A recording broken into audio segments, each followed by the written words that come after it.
महिला आघाडीचा शेतकरी युवा आघाडीचा दूध पिवाला नया जमाना आएगा भाई आएगा नया जमाना आएगा पिढा टळणार आहे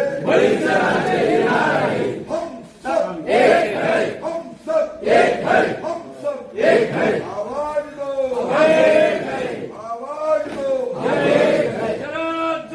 जिंदाबाद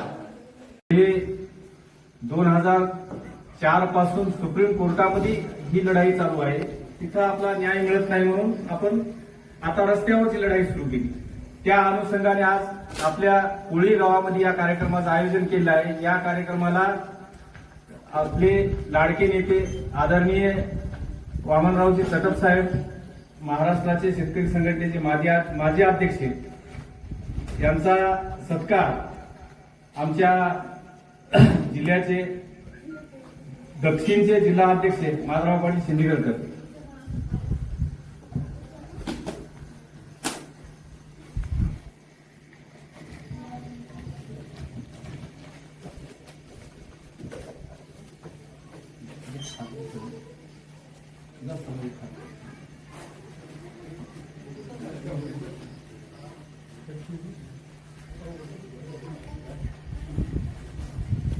या प्रतापराव या राम राम.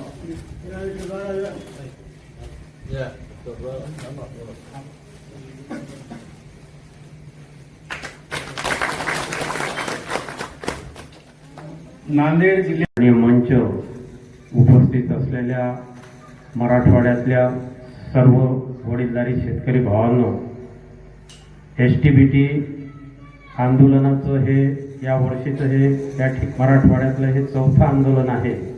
पहिलं आंदोलन गुजरात आणि महाराष्ट्राच्या बॉर्डरवर झालं, दुसरं यवतमाळ जिल्ह्यात झालं, तिसरं अमरावती जिल्ह्यात झालं. आज हे मराठवाड्यात कोळी या गावातलं चौथं आंदोलन आहे. माझ्या आधी सर्व वक्त्यांनी माहिती सांगितली.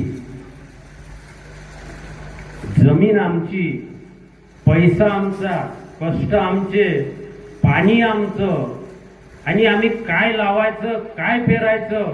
जसा एखादा उद्योजक आपल्या कारखान्यात आपली वस्तू तो ठरवतो कशी तयार करायची, त्याचं ब्रँड कसं तयार करायचं, त्याचं पॅकिंग कसं तयार करायचं, मग ते नांदेड जिल्ह्यात तयार झालेली वस्तू नांदेडच्याच बाजारात विकायची का लातूरच्या बाजारात विकायची का दिल्लीच्या बाजारात नेऊन विकायची, याचा अधिकार त्या कारखानदाराकडे आहे.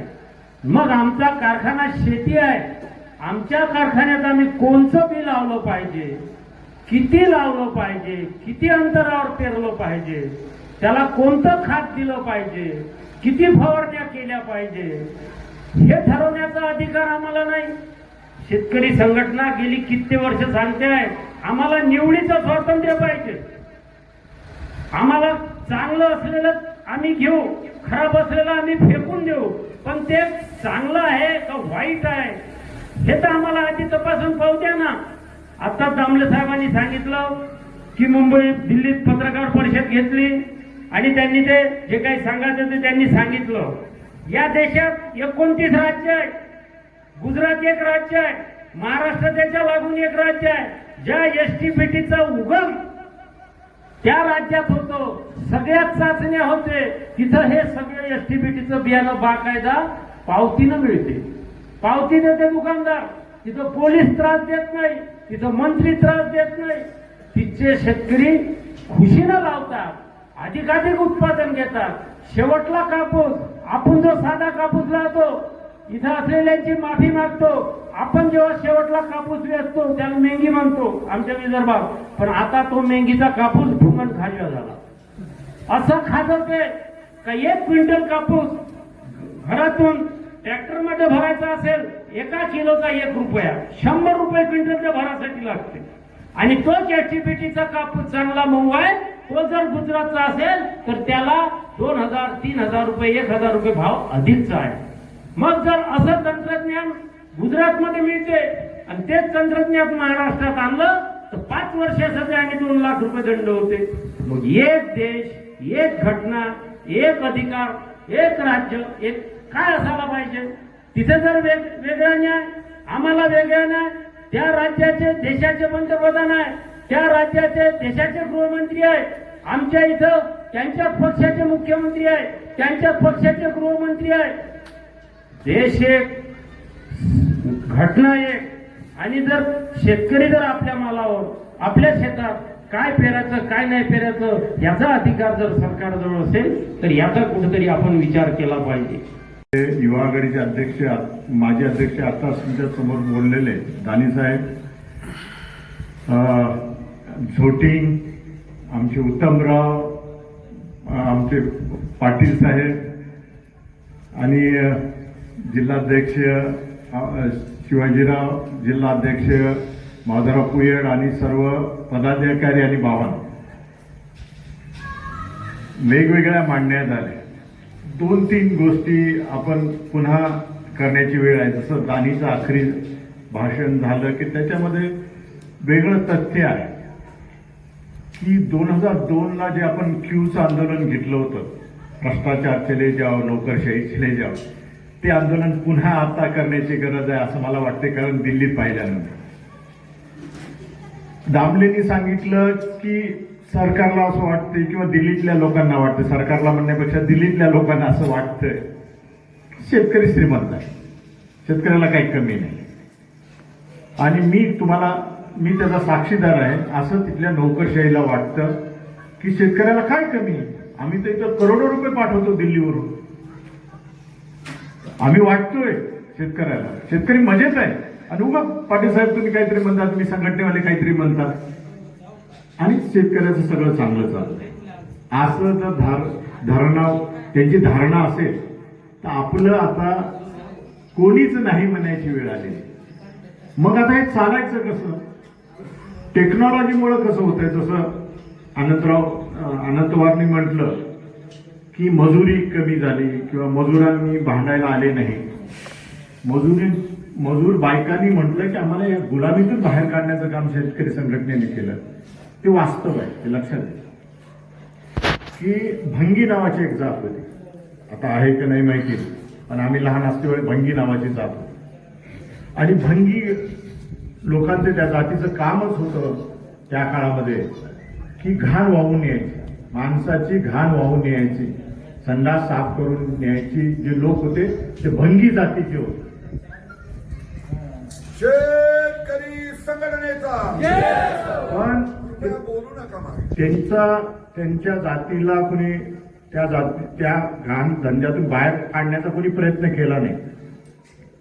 पण सेप्टिक संडास आले. माजी अध्यक्ष माननीय गुणवंत पाटील हंगरगेकर, शेतकरी संघटनेच्या युवा आघाडीचे माजी अध्यक्ष माननीय सतीश दानी, तंत्रज्ञान आघाडीचे अध्यक्ष माननीय मिलिंद भाऊ दामले, व्यापारी आघाडीचे अध्यक्ष माननीय विजय भाऊ निवल, सगळ्या माझ्या अनुभवाचे सार ज्यांनी सांगितलं त्यांच्यामध्ये आनंदही आहे. संडे टू म्हणजे सगळे वार बी आहे असे आनंद दीपकांचे उजेड बी आहे असं आहे.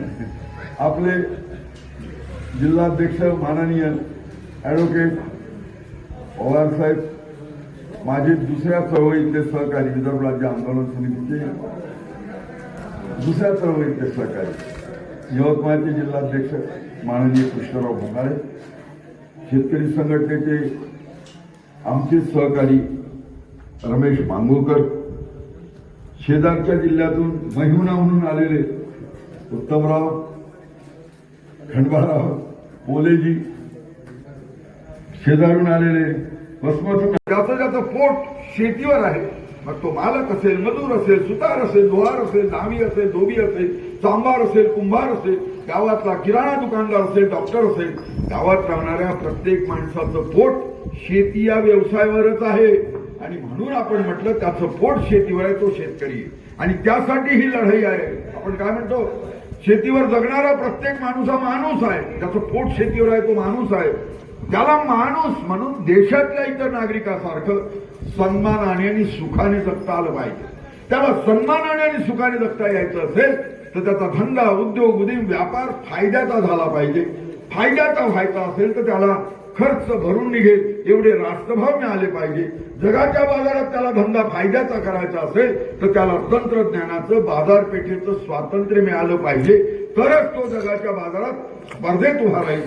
तरच त्या धंद्यात बरकत येईल, बचत येईल. बचत आली तरच तो कर्ज फेडू शकेल. बचत आली तरच तो घरच्या लक्ष्मीला, पोरांना, स्वतःला हव्या त्या वस्तू, हवी ती साधनं घेऊ शकेल. माणूस जेवढ्या जास्तीत जास्त वस्तू साधनं घेऊ शकेल, जेवढी त्याची वस्तू विकत घ्यायची क्रयशक्ती, पर्चेसिंग पॉवर वाढेल, तेवढा माणूस मोठा होतो, कुटुंब मोठं होतं, पर्यायाने गाव मोठं होतं. ही आपली शेतकरी स्वातंत्र्याची आर्थिक लढाई आहे. आणि म्हणून आपण 46 वर्ष करत आलो. तंत्रज्ञानाचं स्वातंत्र्य मागायसाठी एक घटना पहिली घडली ती 2000 साली. काय झालं? 2000 साली गुजरातमध्ये एका देसाई नावाच्या माणसाने नवभारत सीड्स नावाचं एक पहिलं बीटी जनुक किंवा BG1 तंत्रज्ञान असणारं BT1 कोणालाही माहित नाही असं शेतात लावलं. लावल्यानंतर तिथल्या सरकारने कारवाई करायचा निर्णय घेतला. शरद जोशी साहेबांनी आदेश दिला की आम्ही हे बियाणं उपडू देणार नाही, आम्ही हे रोपटं उपडू देणार नाही.